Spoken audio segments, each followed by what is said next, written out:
Hi, one of my former students has asked me to do a video lesson about how to read faster. Do you need to read faster? Would you like to read faster? Are you a slow reader?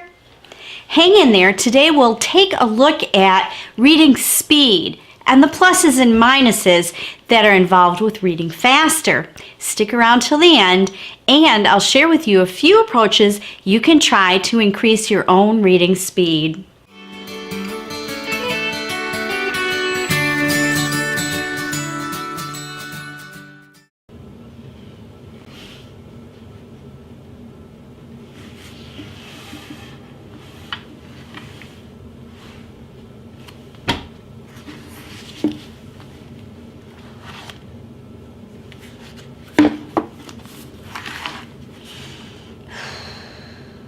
Hey Madison, how you doing on your book?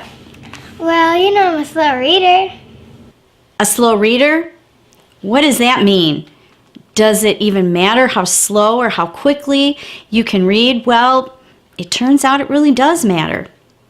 Average adult readers read about 240 words per minute, but only with about 60% comprehension. Good average adult readers read about 400 words per minute with about 80% comprehension.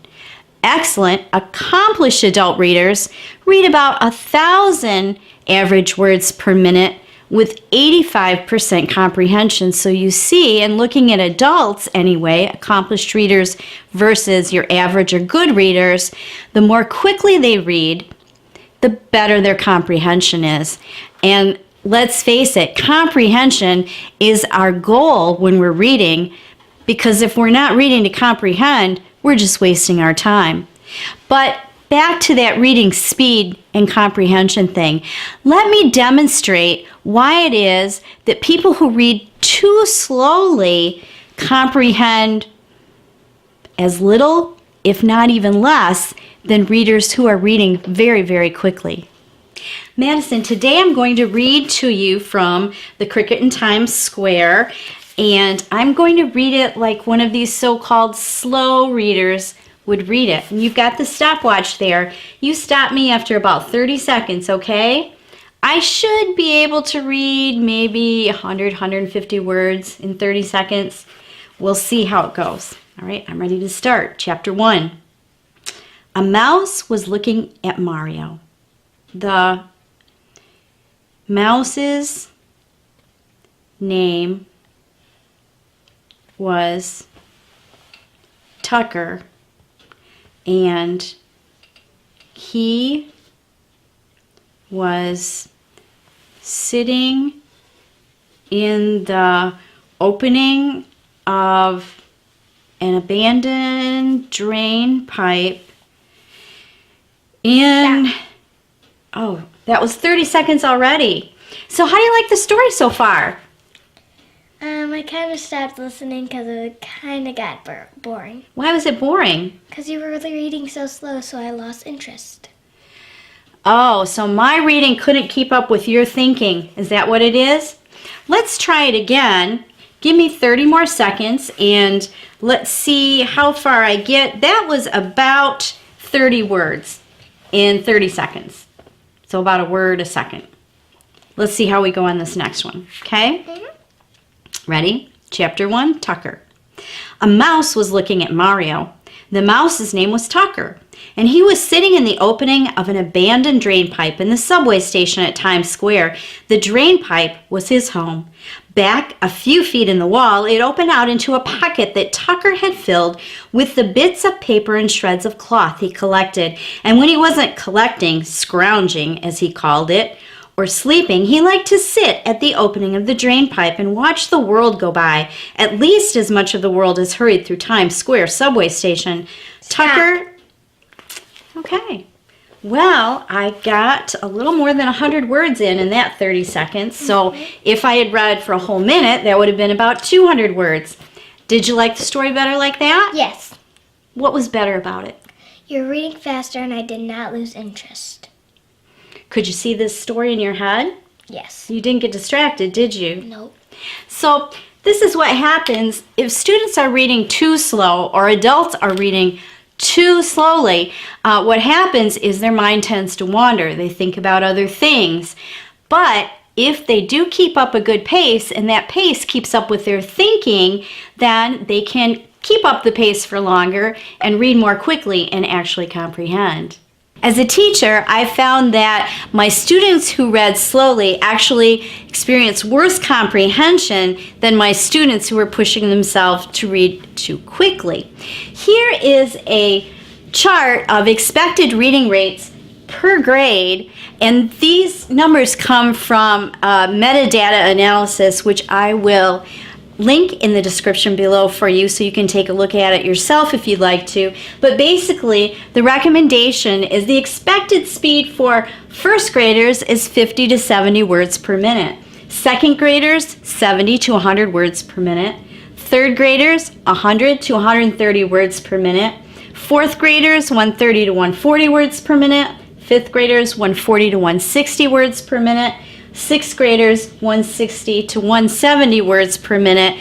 And this is, of course, at their own grade level text, not an adult text, not a text that's too hard for them, but a text at their independent reading level, a level that they can read at and comprehend a good 90 to 95% of it. These are the expected reading rates. And you can see as you look down here to sixth grade, 160 to 170, by following the same kind of pattern, we expect an adult reading rate of about 240 words per minute, probably by 8th or 9th grade. So what does that look like? Madison, you have a book that you're reading here, and it is called Abigail the Breeze Fairy. And you have counted the words on a page that looks like this. How many words were on this page, my dear? 122. So, what age reader should be able to read a page like that in about a minute? Fourth and third. Yeah, about a third grader really should be able to read that in about a minute. So you should be reading more than one page per minute because you're a fourth grader, right? Yes. And this is a fiction book. A nonfiction book or a nonfiction piece of text, newspaper, magazine, you're probably going to read more slowly because you're going to need more background knowledge. And speaking of background knowledge, that's a very important thing to understand as you try to figure out your reading speed. How fast should you be reading? How slowly should you make yourself go? Your background knowledge really determines how quickly you can read something and comprehend it well. If you have a lot of knowledge, say, on gemstones, and you read a book about gemstones or a geology book, you're going to be able to dive into it a little more quickly than someone who has no background on that at all. Keep that in mind. Thus, we do read fiction usually a little bit more quickly than we read nonfiction, except for those topics we are very well versed on. First and foremost, you want to free yourself of outside distractions that are going to take your focus away from your book when you're reading it. Does that make sense to you? Yes. Why do you think you want to be free of distractions outside the book when you're trying to read?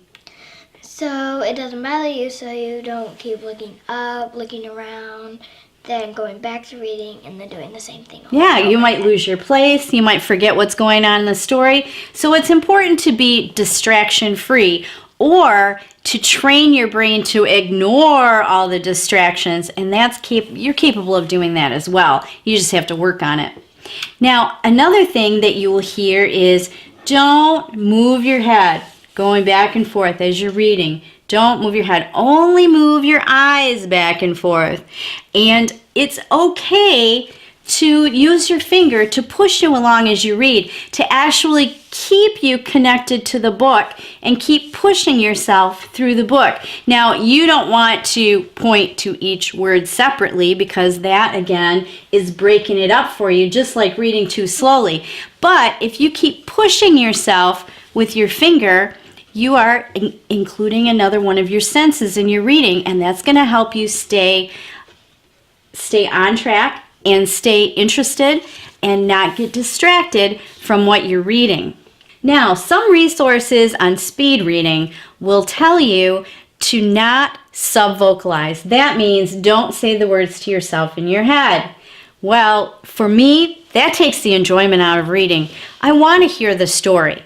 And so I do self-vocalize. Sometimes I go pretty quickly when I'm self-vocalizing, but sometimes I go very slowly, and that is where I don't have a lot of background knowledge. If I was to read a book about jet planes or something, I would have to read that pretty slowly to be able to comprehend it. So you see, what's more important than reading fast is reading to comprehend, reading to understand. Otherwise, it's just a waste of time. I'd love to see in your comments below what approaches you have tried and what's worked for you. What kinds of things do you like to read more quickly, and what kinds of things do you know you need to read more slowly? If you would please share this video and subscribe. There's a button right down below here. Please subscribe. And if you also like this video, make sure you leave a thumbs up.